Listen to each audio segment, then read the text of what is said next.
कुरखेडा तालुक्यातील महादेवगड अरततोंडी लगत असलेल्या शेत शिवारात 25 ते 30च्या संख्येत असलेल्या रानटी हत्तींनी मका पिकात घुसून मका पिकांचे मोठ्या प्रमाणात नुकसान केले।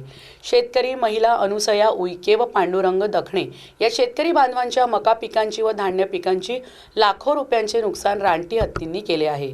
रानटी हत्ती मागील 3 वर्षांपासून या ठिकाणी येऊन लावलेल्या धान्य पिकांची व मका पिकांची आणि इतर साहित्यांची नासाडी करत असतात, परंतु शासन रानटी हत्तीचा बंदोबस्त करण्याकरिता असफल ठरत आहे।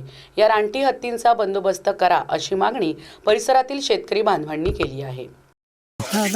टायमात आलं असेल आता सकाळी आली सून पाहतून तर हा असा बाजारच आमचा खोपडी आता सोगोटी राहून खोपडी मोडून ते बाहेर पायपा तुटलं त्याला पाडून टाकला एक मोठा सभा फेकून द्या तिकडे आहे आधी